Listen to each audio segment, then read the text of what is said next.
بسم اللہ الرحمن الرحیم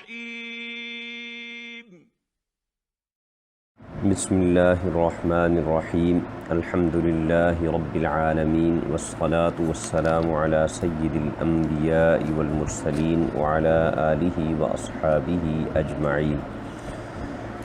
فصل کا نام انہوں نے رکھا تھا فصل فی المتقابلات، اور بتایا تھا کہ اس میں 8 اقسام کا ذکر ہوگا۔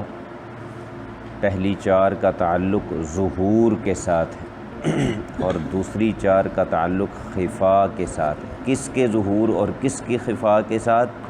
یعنی متکلم کی مراد کا ظہور اور متکلم کی مراد کا خفا۔ تو 4 اقسام جو ظہور کے اعتبار سے تھیں، یعنی ظاہر، نص، مفسر، محکم، ان کی تعریفیں، ان کا حکم، ان کی مثالیں یہ ہو چکی مکمل۔ اب ہم ان کے جو متقابل 4 ہیں، یعنی خفی، مشکل، مجمل اور متشابہ، ان کی تعریفیں، ان کا حکم اور ان کی مثالیں دیکھیں گے۔ فرمایا کہ ثم لهذه الاربعۃ اربعۃ تقابلها، پھر ان 4 کے لیے 4 اور ہیں جو ان کے مقابل ہیں۔ مقابل قابل یقابل مقابلتاً کا معنی ہوتا ہے آمنے سامنے آنا۔ یہ 4 ایک طرف کھڑی ہیں اور دوسری 4 دوسری طرف، اور ان میں سے ایک کے بالکل آمنے سامنے۔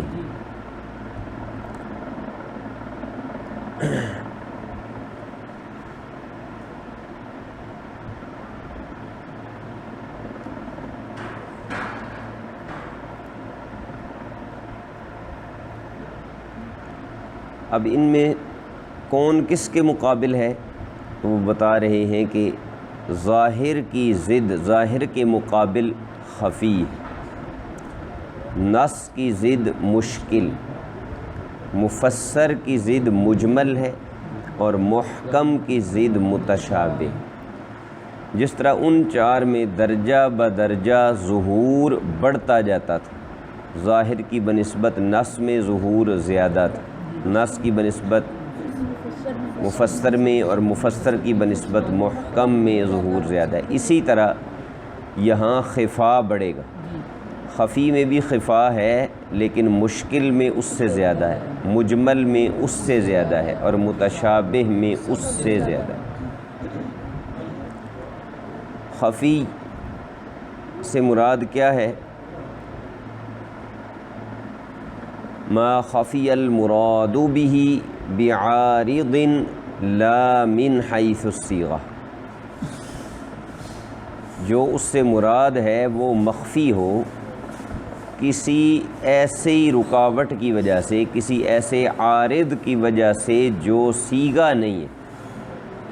ایک یہ ہوتا ہے کہ کلام میں کوئی لفظ آیا، کوئی صیغہ آیا، اور کلام کو سمجھنے میں، کلام کے مراد کو سمجھنے میں رکاوٹ پیش آ رہی ہے، اس لیے کہ ہمیں اس لفظ کا معنی نہیں آتا۔ یہ بھی تو رکاوٹ ہو سکتی ہے، یا وہ لفظ مثلا مشترک ہے تو ہم اس سوچ میں پڑ گئے کہ اب اس کا کون سا معنی یہاں مراد لینا ہے۔ تو یہ بتایا جا رہا ہے کہ خفی میں یہ صورتحال نہیں ہوتی، صیغہ بالکل واضح ہوتا ہے۔ اس نص میں جتنے بھی الفاظ اس ٹیکسٹ میں استعمال ہوئے ہوتے ہیں، ان الفاظ کے معنی میں کوئی خفا نہیں ہوتا۔ وہ خفا جو ہے وہ معنی، صیغے کے معنی کی وجہ سے نہیں ہوتا کہ صیغے کا معنی ہمیں پتہ نہیں ہے، بلکہ ایک خارجی چیز ہے، ایک ایکسٹرنل چیز ہے جس کی وجہ سے اس میں خفا پیدا ہوتا ہے۔ یعنی گویا وہ کہنا یہ چاہتے ہیں کہ جو اس کلام میں الفاظ استعمال ہوئے ہیں ان کا معنی موضوع ہمیں معلوم ہے، جس معنی کے لیے ان الفاظ کی وضع ہے وہ معنی ہمیں معلوم ہے، اور ان کا وہ معنی واضح بھی ہے۔ اس میں خفا اس کے اندر استعمال ہونے والے الفاظ کی وجہ سے پیدا نہیں ہوا، بلکہ ایک عارض کی وجہ سے پیدا ہوا۔ وہ کس طرح؟ مثال سے اس کی مزید وضاحت ہو جائے گی۔ مختصراً تم یوں سمجھو کہ اس کلام کے اندر جو لفظ استعمال ہوا ہے اس لفظ کے معنی مفہوم میں تو کسی قسم کی ہمیں کوئی پرابلم نہیں ہے، وہ تو واضح ہے، وہ تو ہمیں پتہ ہے۔ مسئلہ یہ ہے کہ اس سے ملتے جلتے مفہوم والے کچھ اور الفاظ ہیں، اس سے ملتے جلتے مفہوم کی کچھ اور چیزیں ہیں۔ خفا اس میں ہے کہ آیا وہ ملتے جلتے مفہوم والی چیزوں کا وہی حکم ہے جو اس کا ہے، یا ان کا یہ حکم نہیں۔ اس اعتبار سے اس نص میں خفا پیدا ہو جاتا ہے۔ مثال دیکھیں گے تو بات واضح ہو جائے گی۔ اللہ تعالیٰ نے چوری کرنے والے مرد اور عورت کے متعلق یہ حکم دیا ہے کہ ان کے ہاتھ کاٹ دو۔ والسارق والسارقۃ فاقطعوا ایدیہما۔ اب قاعدہ یہ ہے کہ جب کسی مشتق پر حکم لگایا جائے، یعنی مشتق کو ذکر کر کے اس پر کوئی حکم لگایا جائے، اس کے بارے میں کوئی چیز بیان کی جائے، تو جو مبدأ اشتقاق ہوتا ہے وہ حکم کی علت ہوتا ہے۔ یہ قاعدہ ہے، آپ نے اس کو یاد کرنا ہے۔ مثلا کہا گیا اکرمت العالم، تو یہاں العالم مشتق ہے، اس کے بارے میں ایک حکم بیان کیا آپ نے کہ میں نے عالم کی عزت کی، تو یہاں عزت کرنے کا سبب عالم کا مبدأ اشتقاق یعنی علم ہے۔ مطلب یہ ہوگا کہ میں نے عالم کی عزت اس کے علم کی وجہ سے کی ہے۔ تو یہاں بھی السارق والسارقۃ میں جو حکم لگایا گیا ہے فاقطعوا ایدیہما، ہاتھ کاٹنے والا، تو چونکہ یہ مشتق ہے، السارق والسارقۃ مشتق ہیں دونوں، لہٰذا مطلب یہ ہوگا کہ چوری کرنے والے مرد یا عورت کے ہاتھ چوری کی وجہ سے کاٹو۔ یہ حکم اس لیے لگایا جا رہا ہے کہ وہ چور ہیں، انہوں نے چوری کی ہے۔ اب چوری کا ایک خاص مفہوم ہے، یعنی ایک خاص تعریف ہے۔ ظاہر ہے کہ جب یہ لفظ قرآن کریم میں آ گیا ہے اور ایک قانون کے حوالے سے آ گیا ہے، تو پھر اس میں متعین کرنا پڑے گا نا کہ چوری کسے کہتے ہیں، چوری کی تعریف کیا ہے۔ تو چوری کی تعریف یہ ہے کہ وہ مال جو حفاظت میں رکھا گیا ہو اس کو خفیہ طریقے پر لے لینا، یہ چوری کی تعریف۔ سمجھ آ رہی؟ جو مال حفاظت میں رکھا گیا ہو اس کو خفیہ طریقے پر لے لینا، یہ چوری کہلاتا ہے۔ اب دیکھیے اس معنی کے اعتبار سے اگر ہم اس آیت کو دیکھیں تو اس آیت میں صیغہ کے لحاظ سے کوئی خفا نہیں ہے، بالکل یہ واضح ہے۔ ہمیں یہ بھی پتہ ہے کہ چور کسے کہیں گے، اور یہ بھی پتہ چل گیا کہ اس کا حکم کیا ہے۔ آیت واضح ہو گئی نا، اس میں صیغہ کے اعتبار سے کوئی خفا باقی نہیں رہا۔ البتہ مسئلہ یہ ہے کہ ایک ہوتا ہے طرار، یعنی جو لوگوں کی جیبیں کاٹتا ہے، فارسی میں اسے کیسہ بر کہتے ہیں، کیسہ جیب کو کہتے ہیں نا، کیسہ بر، اور اردو میں جیب کترا کہتے ہیں۔ تو وہ آیا السارق اور السارقہ میں شامل ہے یا نہیں؟ النباش، قبر کھود کے کفن چوری کر لینے والا، کسی دور میں یہ بڑا ایک باقاعدہ پیشہ رہا ہے، لوگ اس کے بڑے ماہر ہوتے تھے، جو ہی کوئی مردہ تازہ تازہ دفن کیا جاتا تھا تو وہ قبر کھود کے کفن نکال لیتے تھے، تو چوری کر لیتے تھے کفن۔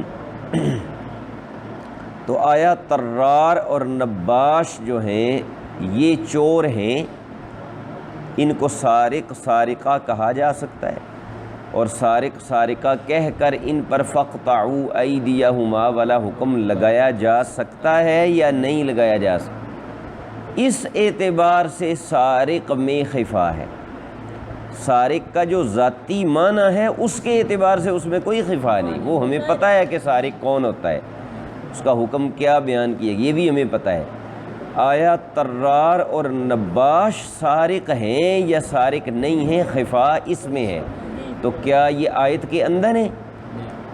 تو پھر خفا جو ہے یہ من حیث الصیغہ نہیں ہے، بلکہ عارض خارج کی وجہ، ایک ایسے عارض کی وجہ سے ہے جو اس ٹیکسٹ سے باہر ہے۔ سمجھ آ گیا جی؟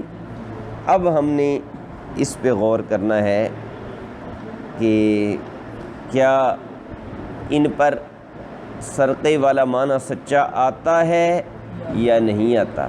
اگر آتا ہے تو ان کا بھی وہی حکم ہوگا، اور نہیں آتا پھر ان کا وہ حکم نہیں ہوگا۔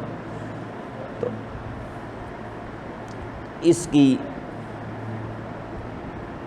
تفصیل یہ ہے کہ اگر تو ہم دیکھیں نا عرف کو، عرف سے مراد ہے کہ لوگوں کا جو ایک روٹین ہے لوگوں کی، اس کے اعتبار سے دیکھا جائے تو ان کو سارق کہا تو نہیں جاتا، ان پر چور کے لفظ کا اطلاق تو نہیں ہوتا، ان کے لیے الگ لفظ ہیں، ساری زبانوں میں الگ لفظ ہیں، عربی میں بھی الگ الفاظ ہیں۔ تو عرف کو دیکھا جائے، لوگوں کے استعمال کو دیکھا جائے تو اس لفظ کا اطلاق تو ان کے اوپر نہیں ہوتا۔ تو اس اعتبار سے تو پھر جب عرف میں یہ چور نہیں کہلاتے، سارق سارقہ نہیں کہلاتے، تو ان کا یہ حکم بھی نہیں ہونا چاہیے۔ لیکن ہم نے ان پہ ذرا زیادہ گہرائی کے ساتھ غور و فکر کیا تو ہمیں معلوم ہوا کہ جو چوری ہے نا، چوری وہ تو اس کی تعریف تو ہے اخذ مال محترم محرز خفیۃً، مال محترم جو حفاظت میں رکھا گیا ہو اس کو خفیہ طریقے پر لے لینا، یہ چوری ہے۔ اب ہم نے ان کے معنی میں غور کیا تو ہمیں پتہ چلا کہ جو ہے نا طرار یعنی کیسہ بر جو ہے، جیب کاٹنے والا، اس میں یہ معنی یعنی اخذ مال محترم محرز خفیۃً یہ صرف سچا نہیں آ رہا بلکہ کچھ بڑھ کر سچا آ رہا ہے، زیادہ سچا آ رہا ہے، جتنا چور میں ہے نا سارق میں ہے اس سے زیادہ یہ معنی وہاں سچا آ رہا ہے۔ کیوں؟ اس لیے کہ چور تو جہاں سے مال خفیہ لینے جاتا ہے وہ لوگ غافل ہوتے ہیں، ایک بندہ سویا ہوا ہے تو کسی نے گھر سے جا کے اس کے گھر سے مال چرا لیا، دکان میں پڑا ہوا تھا تالا وغیرہ لگا کے وہ لوگ چلے گئے تھے، اس نے تالا توڑ کے نکال لیا، تو وہ تو غفلت میں تھے۔ لیکن یہ جو جیب کترا ہے یہ تو جیتے جاگتے بندے کی جیب سے مال نکال لیتا ہے نا، یہ تو زیادہ جرت کا کام ہے، اور زیادہ اس میں جو ہے نا وہ اخذ والا معنی یہ زیادہ پایا جا رہا ہے کہ ایک ہے غافل بندے سے مال لے لینا، اور ایک ہے جو جاگ رہا ہے یقظان ہے اس سے مال لے لینا۔ تو پتہ چلا کہ طرار میں سرقہ والا معنی سارق کی بنسبت زیادتی کے ساتھ پایا جاتا ہے، اضافے کے ساتھ پایا جاتا ہے۔ اب ہم نے دیکھا نباش،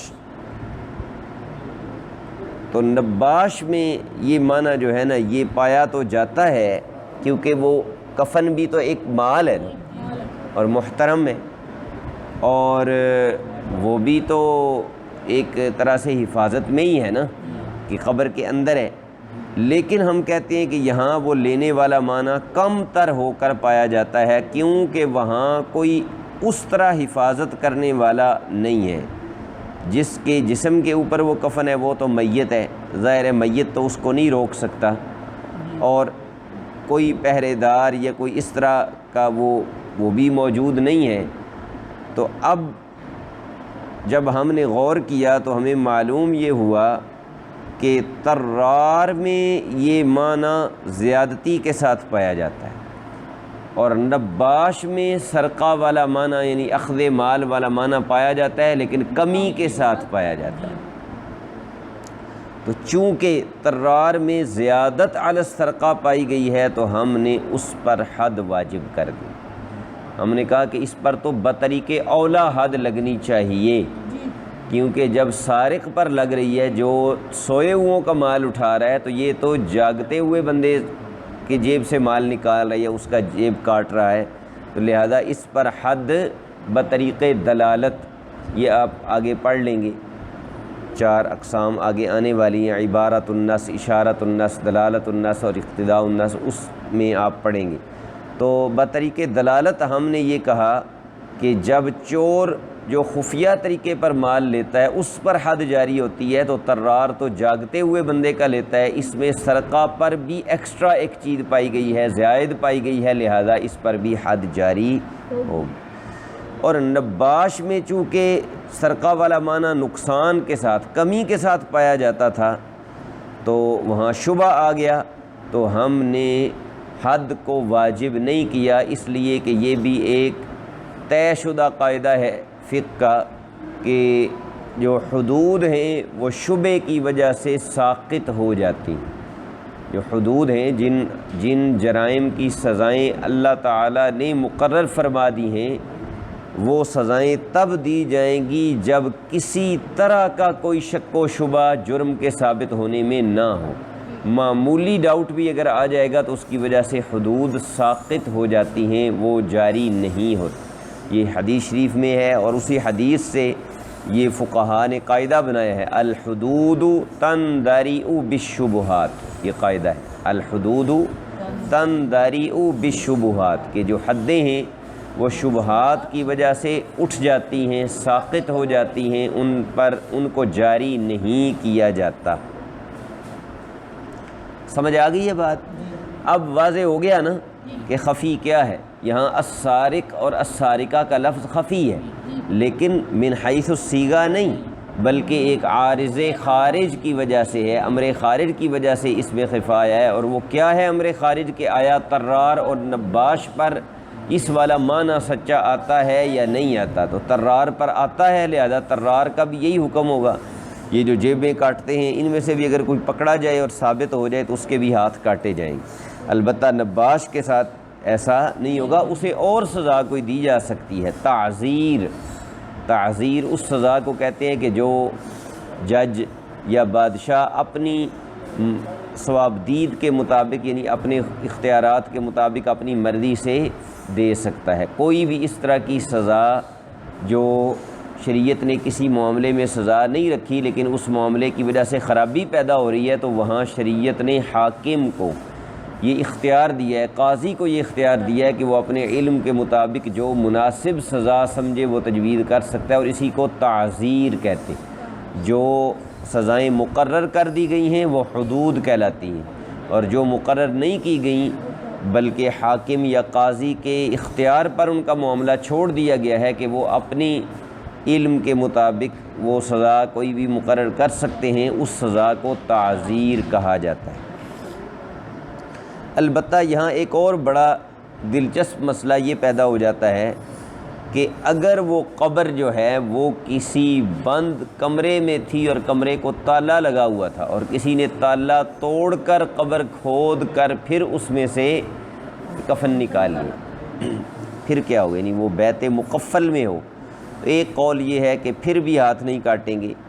وجہ وہی ہے کہ وہاں کوئی اس کا محافظ تو ہے کوئی نہیں، اور ایک قول یہ ہے کہ نہیں، اس کا ہاتھ کاٹیں گے، کیونکہ تالا جو لگایا ہے نا تو یہ بھی حرز یعنی حفاظت ہے، اس کی حفاظت کے لیے ہی تالا لگایا گیا ہے۔ لیکن پہلا قول ہی کہہ رہے ہیں کہ زیادہ اصح ہے، زیادہ صحیح پہلا قول ہے، اور یہ ہے امام اعظم ابو حنیفہ رضی اللہ تعالیٰ عنہ کا اور امام محمد کا قول، امام ابو یوسف اور امام شافعی تو فرماتے ہیں کہ یہ جو کفن چور ہے ہر حال میں اس کا ہاتھ کاٹا جائے گا۔ ان کی دلیل حدیث شریف ہے کہ نبی کریم علیہ السلام نے فرمایا من نبش قطعناہ، جو یہ کام کرے گا کفن چوری والا ہم اس کا ہاتھ کاٹیں گے۔ تو ہماری طرف سے جواب اس کا یہ ہے کہ نبی کریم علیہ السلام سے دیگر روایتوں میں یہ بھی مروی ہے کہ آپ نے فرمایا ہے کہ مختفی کا ہاتھ نہیں کاٹیں گے، اور مختفی اسی کو کہتے ہیں کہ جو نباش ہو، یعنی جو لوگوں سے چھپ چھپا کر قبر سے کفن نکال لے۔ لہذا جب دونوں روایتیں متعارض ہیں آ گئیں تو پھر اس کا مطلب ہے جو پہلی روایت ہے اس میں وہ بطور سیاست کے یہ کہا گیا، سیاست سے یہ آج والی سیاست مراد نہیں ہے، سیاست سے مراد ہوتی ہے گورننس، یعنی وہ جب کوئی اس طرح کا معاملہ آ جائے تو بعض احکام وقتی طور پر دیے جاتے ہیں، ایک وقتی فتنے کو ختم کرنے کے لیے، وہ کوئی دائمی قانون نہیں ہوتا، ہمیشہ والا قانون نہیں ہوتا، ایک وقتی فیصلہ ہوتا ہے کسی ایک معاملے میں کسی مشکل سے نبٹنے کے لیے، عمومی قاعدہ نہیں ہوتا۔ عمومی قاعدہ یہی ہوگا کہ نباش کا ہاتھ نہیں کاٹا جائے گا، کیونکہ اس میں سرقہ والا معنی اس طرح نہیں پایا جا رہا بلکہ کمی کے ساتھ پایا جا رہا۔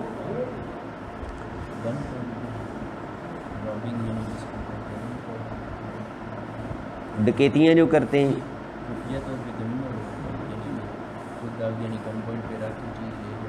ہاں جی، وہ تو یہی ہے، وہ تو بتایا جا رہا ہے نا کہ وہ تو اس سے زیادہ اس میں منع پایا جا رہا ہے نا۔ گن پوائنٹ پہ اگر کوئی کسی سے کوئی چیز چھین رہا ہے تو وہ تو ظاہر ہے کہ اس کی صرف مال کوئی نہیں بلکہ اس کی جان کو بھی خطرے میں ڈال رہا ہے، تو یہ تو چوری سے اور زیادہ بڑا جرم۔ اسی لیے ان کی سزا پتہ ہے قرآن پاک میں کیا بیان ہوئی؟ ان کی سزا، اس کو کہتے ہیں حرابہ، اس کو قرآن کریم کی اصطلاح میں حرابہ کہتے ہیں، کہ جو رستے میں گلیوں میں یا اس طرح جو یہ اسٹریٹ کرائمز کرتے ہیں یا باہر رستوں پہ بیٹھ جاتے ہیں اور لوگوں کو لوٹ، ان کی سزا تو اس سے بھی سخت ہے۔ اور اسے حرابہ اس لیے کہتے ہیں کہ یہ وہ ہے ایک پرسنل کرائم، آپ نے چوری کی ہے تو چوری آپ نے ایک بندے کی ہے جا کے اس کے گھر میں، رستے میں اگر آپ گلیوں میں یہ کام شروع کر دیں گے یا رستے میں تو وہ تو آپ پوری سوسائٹی کا امن تباہ کریں نا، کہ اس سے پوری سوسائٹی میں خوف پھیلے گا، اس لیے اس کو اللہ رسول کے ساتھ جنگ قرار دیا گیا اور اس کی سزا بیان کی گئی ہے۔ انما جزاء الذین یحاربون اللہ ورسولہ ویسعون فی الارض فسادا ان یقتلوا او یصلبوا او تقطع ایدیہم وارجلہم من خلاف او ینفوا من الارض۔ ان کی سزا صرف ہاتھ کاٹنا نہیں ہے، ان میں 4 اختیار دیے گئے حاکم وقت۔ حاکم وقت چاہے تو قتل کروا دیں گے، جو یہ اس جرم کو اپنا پروفیشن بنا لیتے ہیں نا، عادت بنا لیتے ہیں، ان کو قتل بھی کیا جا سکتا ہے اور لوگوں کو اس کام سے روکنے کے لیے ان کو سولی بھی چڑھایا جا سکتا ہے، کہ ان کو شہر میں لٹکا دیا جائے کسی چوک کے اوپر، چوراہے کے اوپر، اور لٹکے رہیں وہاں کئی دن تاکہ لوگ ان کا انجام دیکھیں اور ڈریں، یا پھر ان کے ہاتھ پاؤں مخالف سمتوں سے کاٹ دیے جائیں، ایک طرف سے ہاتھ اور دوسری طرف سے پاؤں، تقطع ایدیہم وارجلہم من او ینفوا من الارض، یا ان کو نکال دیا جائے، اس ملک سے ہی نکال دیا جائے، ڈیپورٹ کر دیا جائے۔ یہ سزائیں، ان کی سزا تو اس سے بھی سخت ہے کیونکہ اس میں اور زیادہ شدت کے ساتھ یہ منع پایا جائے۔ یہ تو ہو گئی ایک مثال خفی کی۔ دوسری مثال ہے الزانیۃ والزانی فاجلدوا کل واحد منہما 100 جلدہ، زانی مرد زانیہ عورت ان کو کوڑے لگاؤ۔ اب یہ زانی کے حق میں تو ظاہر ہے، کیونکہ زنا کی بھی ایک ظاہر ہے کہ تعریف ہے، طے شدہ تعریف ہے کہ ایک مرد کسی عورت کے ساتھ جنسی تعلق قائم کرے نکاح کے بغیر، عام سادہ سی تعریف اس کی یہ ہے۔ تو اس کے بارے میں تو یہ ظاہر ہے، اس کے صیغے میں کوئی خفا ہے نہیں۔ البتہ جو قوم لوط والا عمل کرتا ہے اس کے بارے میں یہ معاملہ جو ہے نا یہ خفی ہے، اور اس کے بارے میں ہمیں غور کرنا پڑے گا کہ آیا اس میں یہ معنی پایا جاتا ہے. اگر پایا جاتا ہے تو پھر ہم اس پر وہی سزا جاری کریں گے، اور اگر نہیں پایا جاتا تو پھر اس پر یہ سزا جاری نہیں کریں گے. تیسری مثال ہے کہ قسم اٹھائی فاکہہ نہیں کھائے گا. فاکہہ پھل کو کہتے ہیں. اب ہر زمانے کا ایک اپنا اپنا عرف ہوتا ہے، اپنا اپنا ایک رواج ہوتا ہے. تو جس زمانے میں یہ کتاب لکھی گئی ہے اس زمانے کے اعتبار سے وہ کہہ رہے ہیں کہ انگور اور انار کے معاملے میں یہ خفی ہے. یعنی گویا اس زمانے میں انگور اور انار کو پھل نہیں سمجھا جاتا تھا یا پھل کے طور پہ استعمال نہیں کیا جاتا. اصل میں یہ جو ما یتفقہ بہ اس چیز کو کہتے ہیں کہ جسے آپ اصل کھانا کھانے کے بعد لذت اندوز ہونے کے لیے، یعنی ایک ایکسٹرا آپ جو ہے نا وہ مزہ لینے کے لیے، انجوائے کرنے کے لیے جس چیز کو آپ استعمال کرتے ہیں، جو اصل آپ کا کھانا نہیں ہوتا، جو آپ کی ڈیلی روٹین کی جو آپ کا روٹی سالن ہے یا آپ کی جو ضروری چیزیں ان میں جو چیز شامل نہیں ہوتی. تو عنب اور رمان، انگور اور انار، آیا یہ اس میں ما یتفقہ بہ میں شامل ہیں یا نہیں ہیں؟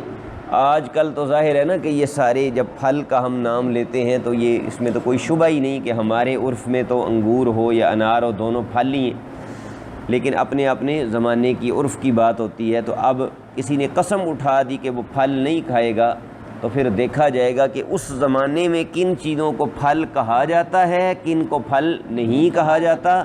تو فاکہہ کے معنی میں تو کوئی خفا نہیں ہے نا.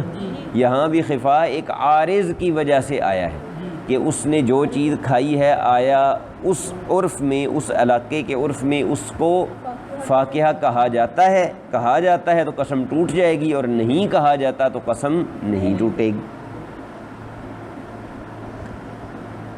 یہاں چونکہ ہم صرف قاعدے سمجھ رہے ہیں نا، تو یہاں اسی لیے ایک ہی مثال کی ذرا وضاحت کی ہے، باقی مثالوں کی وضاحت زیادہ نہیں کی گئی کہ آیا وہ تفصیل کیا ہے پھر کہ جو عمل لوط والا قوم لوط والا عمل کرتا ہے، آیا اس پر زنا کی تعریف سچی آتی ہے نہیں آتی. کیونکہ یہ جو موضوع ہے نا کہ آتی ہے یا نہیں آتی، یہ فقہ کا موضوع ہے، یہ اصول فقہ کا نہیں ہے. سمجھ آ رہی ہے بات؟ یہاں تو اصول بیان کیے جا رہے ہیں نا استخراج کے، اصولوں کی جو اپلیکیشن ہے، ان کا جو اطلاق ہے، ان سے جو احکام نکالنا ہے، وہ اصولی کا کام نہیں ہے، وہ فقیہ کا کام ہے. اصولی کا کام تو قواعد بیان کرنا ہے نا. تو قاعدہ اس سے سمجھ آ رہا ہے. یہ مثالیں یہاں تک خفی کی جو انہوں نے بیان کرنی تھی وہ کر دی. اب اس کا حکم بیان کرتے ہیں. کہتے ہیں کہ چونکہ اس میں خفا آتا ہے نا کسی عارض کی وجہ سے، اس میں خفا آتا ہے کسی عارض کی وجہ سے، تو اس کا حکم یہ ہے کہ ہم تلاش کرنا ہم پر واجب ہے تاکہ خفا زائل ہو جائے. اور تلاش سے یہی مراد ہے جو ابھی ہم نے کی ہے کہ طرار کے معنی پر غور کیا ہے. ایک طرف چوری کی تعریف رکھی ہے، ایک طرف طرار کیا کرتا ہے وہ رکھا ہے. ایک طرف چوری کی تعریف رکھی ہے، ایک طرف نباش جو کرتا ہے، یہی طلب ہے.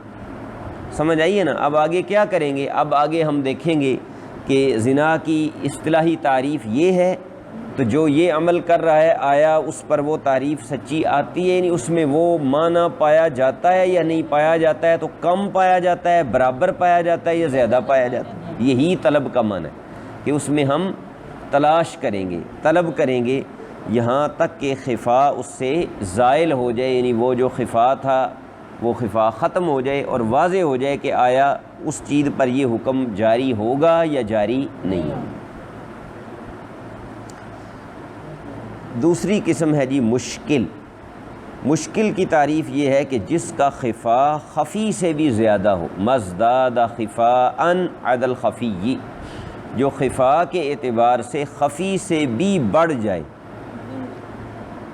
کیسے بڑھ جائے؟ کأنہ بعدما خفی علی السامع حقیقتہ دخل فی اشکالہ، ایک تو یہ تھا نا کہ سامع پر اس کی حقیقت مخفی تھی، اب دوسرا یہ ہوا کہ وہ اپنے ہم شکلوں میں داخل ہو گیا۔ ایک بندہ ہے نا، آپ نے اس بندے کو ڈھونڈنا ہے اور آپ کو اس بندے کی شکل نہیں پتہ، آپ نے اس بندے کو دیکھا ہوا نہیں ہے اور آپ نے اس کو ڈھونڈنا ہے، یہ ایک مشکل ہے نا۔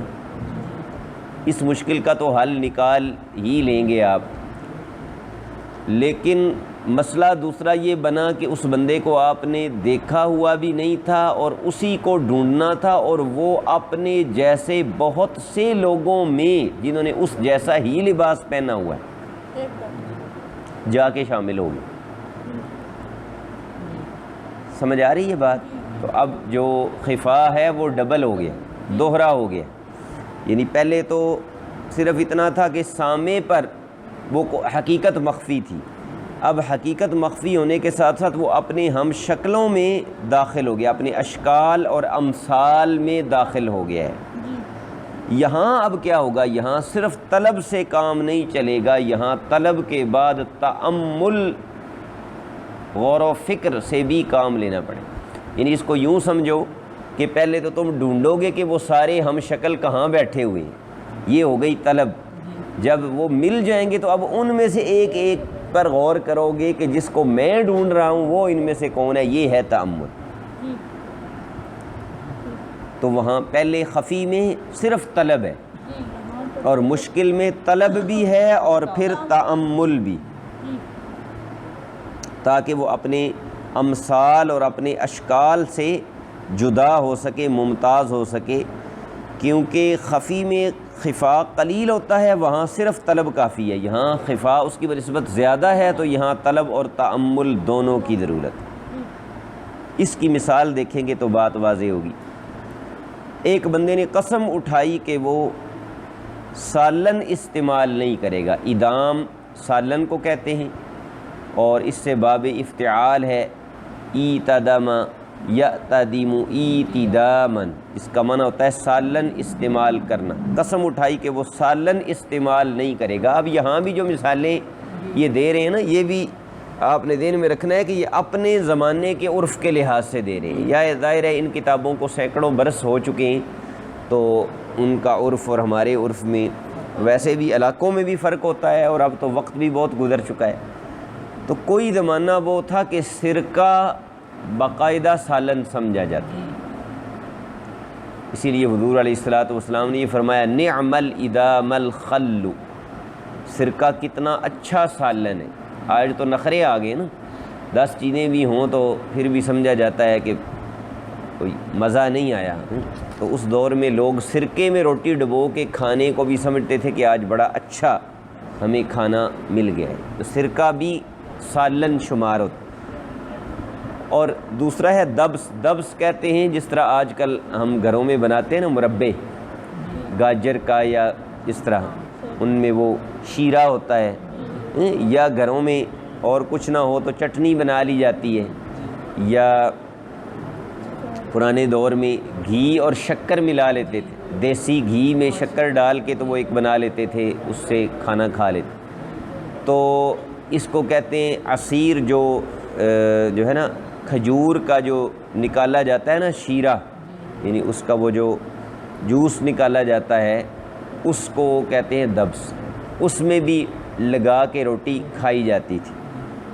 جیسے چوری نہیں بنا لیتے اس میں گھی ڈال کر، اسی طرح اس کا شیرہ نکال کر، اس کا جوس نکال کر اس سے روٹی کھائی جاتی تھی، اسے دبس کہتے ہیں۔ وہ فرماتے ہیں کہ ان دو میں تو یہ ظاہر ہے، یعنی یہ اس کا مطلب ہے کہ ان کے زمانے میں یہ دو تو عام سالن کے طور پر استعمال ہوتے تھے، لہٰذا اگر ان کو استعمال کرے گا تو پھر تو اس کی جو ہے نا وہ قسم ٹوٹے گی۔ لیکن مشکل پڑ گئی گوشت، انڈے اور پنیر میں۔ بنا ہوا گوشت مراد ہے یہاں پر، بنا ہوا گوشت، روسٹ، اور انڈا ابلا ہوا ہو، یا جس طرح آج کل فرائی یا آملیٹ وغیرہ بناتے ہیں، پنیر۔ آیا ان کے ساتھ اگر کوئی بندہ روٹی کھاتا ہے تو وہ یہ کہا جا سکتا ہے کہ اس نے سالن استعمال کیا ہے؟ اب اس میں یہ ہے مشکل کی مثال کہ اس میں سب دو کام ہمیں کرنے پڑیں گے۔ سب سے پہلے تو ہمیں یہ کرنا پڑے گا کہ ہمیں یہ معلوم کرنا ہوگا کہ اعتدام یعنی سالن استعمال کرنا یہ کسے کہتے ہیں، اعتدام کا کیا معنی ہے۔ پھر ہم اس میں غور کریں گے کہ کیا یہ معنی جو ہے یہ گوشت میں، پنیر میں اور انڈے میں پایا جاتا ہے یا نہیں پایا جاتا۔ سمجھ آ گیا جی؟ پھر بات واضح ہوگی۔ اب اس میں جب انہوں نے غور و فکر کیا تو انہوں نے کہا کہ ادام کو ادام اس لیے کہتے ہیں کہ اس کا معنی ہوتا ہے رنگنا۔ تو اس کے اندر جب آپ روٹی کا نوالا ایسے ڈالتے ہیں نا تو روٹی کا نوالا جو ہے وہ بھگویا جاتا ہے، اس پر اس کا رنگ آ جاتا ہے شوربے وغیرہ کا یا سالن کا۔ تو لہٰذا جب اس میں یہ معنی پایا جاتا ہے اعتدام میں، تو ان کے نزدیک پھر جن جن چیزوں سے یہ پایا جائے گا، رنگنے والی چیز پائی جائے گی وہ ڈبونے والی، تو وہ تو سالن سمجھے جائیں گے، اور جن میں نہیں ہے وہ نہیں سمجھے جائیں گے۔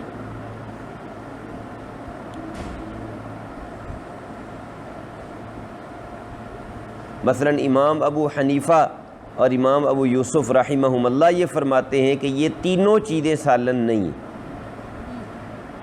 روسٹ اور پنیر اور انڈا، کیونکہ ان کے ساتھ جو روٹی ہے نا، روٹی وہ ان میں ڈبوئی نہیں جاتی اور ان کا رنگ اس کے اوپر نہیں آتا، لا یصطبغ بہا، تو لہذا ان میں وہ اعدام ہونے والا معنی قاصر ہے، وہ تھوڑا پایا گیا ہے، کمی کے ساتھ پایا گیا ہے، لہذا یہ ادام کے تحت داخل نہیں ہوں گے، ان پر لفظ ادام سچا نہیں آئے گا۔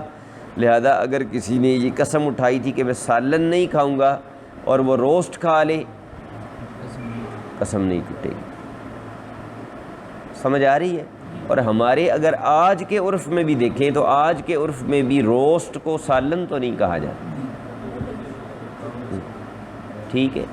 اور یہ جو انڈا وغیرہ فرائی کرتے ہیں تو اس کو بھی کیا کہا جاتا ہے کہ آج سالن نہیں ہے، آج سالن ختم ہو گیا ہے، تو آپ کو انڈا بنا دیں، انڈے کے ساتھ کھانا کھا لو۔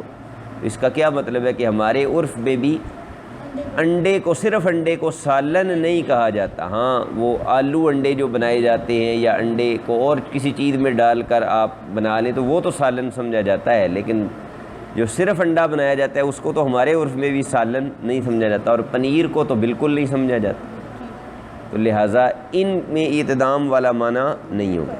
امام محمد رحمہ اللہ تعالیٰ اور ایک روایت میں امام ابو یوسف وہ فرماتے ہیں کہ نہیں، یہ موادمت سے بنا ہے۔ موادمت جس کا معنی ہوتا ہے موافقت، یعنی جس کی کسی کے ساتھ لگتی ہو، جو کسی کے ساتھ جو ہے نا وہ سیٹلمنٹ جس کی ہو سکتی ہو، تو روٹی کی ان کے ساتھ بھی ہو سکتی ہے، یعنی روٹی آپ ان کے ساتھ لگا کے کھا سکتے ہیں، لہذا ان میں یہ معنی پایا جاتا ہے۔ اور اس میں وہ حدیث بھی پیش کرتے ہیں کہ نبی کریم علیہ السلام نے فرمایا سید ادام اہل الجنت اللحم، کہ جنتیوں کے سالن کا سردار گوشت ہے، تو اس کے لیے ادام کا معنی استعمال ہے۔ لیکن انہوں نے جواب یہ دیا، انہوں نے کہا کہ وہ ٹھیک ہے آپ کی بات، موافقت والا معنی، لیکن پوری موافقت اختلاط کے ساتھ ہوتی ہے، جب وہ آپس میں گھل مل جائیں، اور گھل مل جانے میں یہ روسٹ اور پنیر اور یہ چیزیں گھلتی ملتی نہیں ہیں روٹی کے ساتھ، سمجھ آ رہی ہے؟ تو یہ سارے اب دیکھیں نا، اس میں دو مرحلے ہیں، ایک اعتدام کی حقیقت میں کتنا غور کرنا پڑا ہے ہمیں، کیونکہ شریعت نے تو کوئی اس کی تعریف نہیں نہ ذکر کی تھی، جس طرح وہاں چوری کی تعریف تو ایک لگی بندی تعریف ہے، ایک طے شدہ تعریف ہے، یہاں تو وہ نہیں تھا، تو پہلے تو اعتدام کی طلب کرنا پڑی، طلب کے بعد پھر تأمل کرنا پڑا کہ آیا ان میں وہ اعتدام والا معنی ہے یا نہیں۔ مشکل کے اوپر ہے مجمل، کیونکہ اس میں مشکل کی بنسبت بھی خفا زیادہ ہے۔ اس کی تعریف ہے محتمل وجوہن، فصار بحال لا یوقف علی المراد به الا ببیان من قبل المتکلم، کہ یہ بہت ساری وجوہ کا اس میں احتمال ہو گیا ہے، اور یہ اس حالت میں پہنچ گیا ہے کہ اب مراد کو اس وقت تک معلوم نہیں کیا جا سکتا جب تک متکلم خود بیان نہ کر۔ یعنی پہلی دو صورتوں میں آپ نے دیکھا کہ جو بندہ نص کا مطالعہ کر رہا ہے، نص میں غور و فکر کر رہا ہے، عالم مجتہد، وہ اپنی کوشش سے مراد کو معلوم کر سکتا ہے۔ یہاں اس کی کوشش نہیں کام آتی، یہاں متکلم ہی بیان کر سکتا ہے، کیونکہ اس نص میں بہت ساری وجوہ ہیں۔ بہت ساری وجوہ کا کیا مطلب ہے کہ اس کے کئی معانی بن سکتے ہیں، اور اب متکلم ہی بتائے گا کہ اس کی مراد کیا ہے۔ اس کی مثال دیکھو، اللہ تبارک و تعالیٰ نے فرمایا احل اللہ البیع وحرم الربا، اللہ نے بیع حلال کی اور ربا کو حرام فرمایا، ربا کو حرام فرمایا۔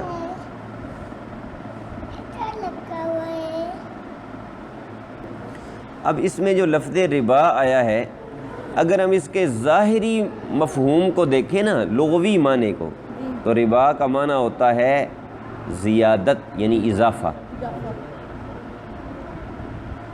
تو مطلق اضافہ، اس میں کوئی اور مفہوم شامل نہیں ہے۔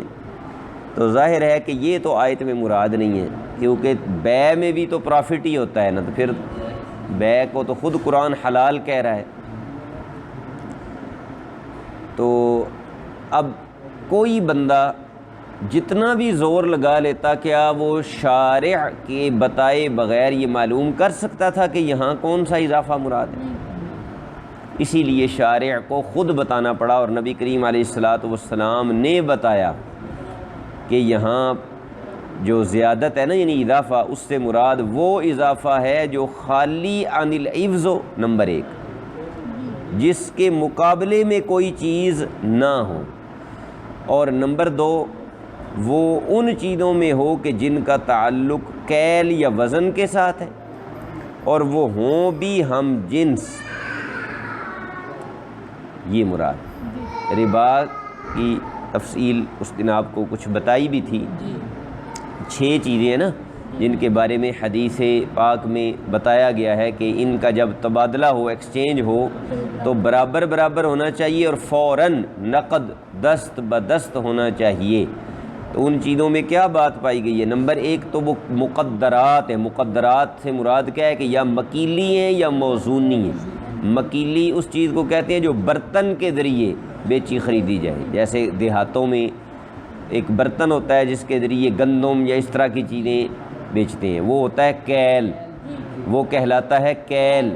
جیسے دودھ بھی، یہ دودھ کے لیے بھی وہ ہوتا ہے نا ایک ان کے پاس ڈبہ، اس کے ساتھ وہ ماپ کر بیچتے ہیں، تو یہ ہوتا ہے کیل۔ اور جس کو ترازو کے اوپر ایک طرف باٹ رکھے جائیں، دوسری طرف چیز رکھی جائے، اسے کہتے ہیں وزن۔ یا تو وہ چیز مکیلی ہو یا موزونی، یہ پہلی شرط ہے۔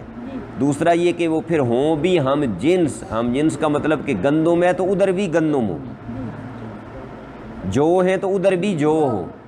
اور تیسرا یہ کہ پھر وہ جو زیادت ہے یعنی اضافہ ہے وہ خالی عن العوض، اس کے اگینسٹ دوسری طرف کوئی چیز نہ ہو، یہ مراد ہے۔ اب دیکھو کہتے ہیں واللفظ لا دلالۃ لہ علی ھذا، تم لفظوں پہ غور کرتے رہو الربا پر، تو لفظ تو تمہیں یہ نہیں بتائیں گے، جتنا مرضی طلب کر لو، جتنا مرضی تأمل کر لو، لفظ تمہیں یہ نہیں بتا سکتا الربا کا لفظ کہ کون سی زیادت شریعت مراد لینا چاہ رہی ہے، تو وہ شارع ہی بتا سکتا ہے، اس لیے وہ حضور علیہ الصلاۃ والسلام نے بتا دیا۔ تو یہاں نہ طلب سے کام چلے گا، نہ ہی تأمل سے کام چلے گا۔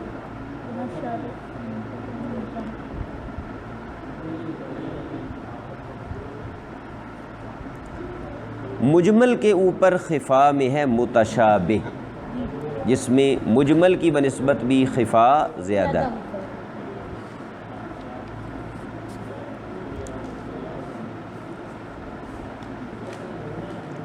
اس کی مثال دے رہے ہیں کہ جیسے حروف مقطعات ہیں جو صورتوں کے شروع میں آئے، اس کی انہوں نے زیادہ تفصیل ذکر نہیں کی، اس لیے تھوڑی سی اس کی تفصیل سن لیں۔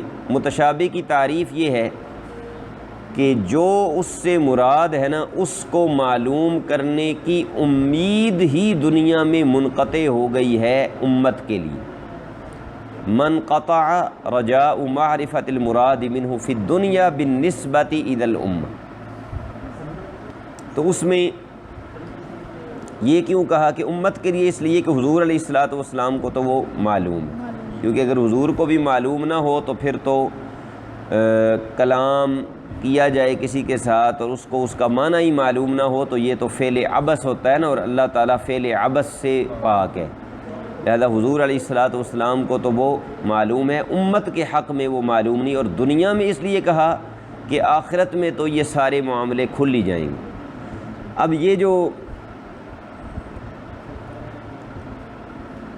متشابہ ہے اس کی دو قسمیں، ایک قسم تو وہ ہے کہ جس کا معنی ہی پتہ نہیں، یہ ہیں مقطعات، مثلا الف لام میم یا حامیم، ان کا معنی میننگ وہی کوئی نہیں پتہ۔ مراد ایک ہوتی ہے نا مراد، اور ایک ہوتا ہے معنی، دونوں میں فرق ہے۔ عام طور پہ ہم ان دونوں کو اکٹھا استعمال کرتے رہتے ہیں، ان میں بڑا فرق ہے، سمجھ آ گیا؟ تو ان کا معنی ہی ہمیں کوئی نہیں پتہ، مراد کیا پتہ چلنی ہے، ایک قسم یہ ہے۔ دوسرے وہ ہیں کہ جن کا معنی تو پتہ ہے لیکن جو معنی ہے وہ اللہ کی مراد نہیں، جو مراد ہے وہ ہمیں پتہ نہیں۔ وہ کس طرح؟ مثلا اللہ تبارک و تعالیٰ کے لیے ید کا لفظ استعمال ہوا ہے، ید اللہ فوق ایدیہم، تو ید کا معنی ہمیں پتہ ہے یا نہیں؟ پتہ ہے نا، لیکن جو ید کا معنی ہے کیا یہاں وہ معنی مراد ہو سکتا ہے؟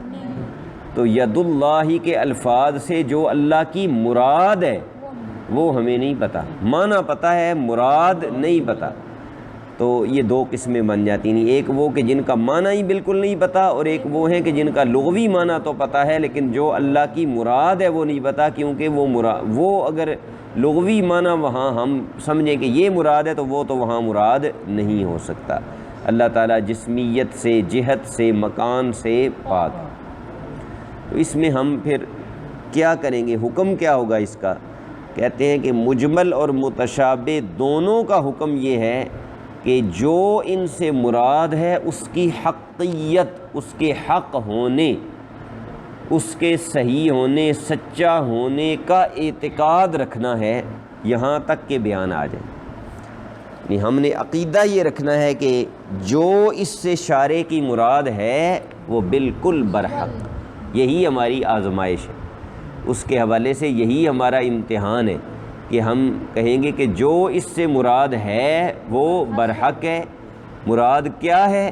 وہ مجمل میں تو بیان آ سکتا ہے، متشابہ میں بیان بھی کوئی نہیں آنا، وہ بیان بھی قیامت کے دن نہیں آنا ہے، لیکن ہم نے اعتقاد یہ رکھنا ہے کہ جو اس سے مراد ہے اللہ تعالیٰ کی یا نبی کریم علیہ الصلوۃ والسلام کی وہ بالکل برحق۔ ید اللہ فوق ایدیہم، یا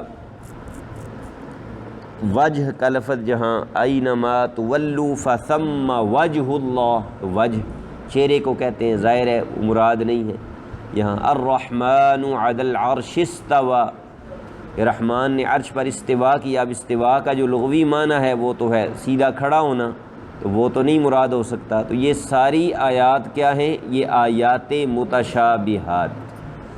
اس طرح یہ چار اقسام ہیں جو ان چار کے مقابل ہیں۔ سب سے کم خفا کس میں ہے؟ خفی میں، اس سے زیادہ مشکل میں، اس سے زیادہ مجمل میں، اس سے زیادہ متشابہ میں۔ خفی کے لیے طلب ضروری ہے، اور مشکل کے لیے طلب اور تأمل ضروری ہے، مجمل میں متکلم کی طرف سے بیان ضروری ہے، اور متشابہ سے جو مراد ہے وہ اس دنیا میں امت کو معلوم نہیں ہو سکتی، اس کے حق ہونے پر ہمارا اعتقاد رکھنا یہ اس کا حکم۔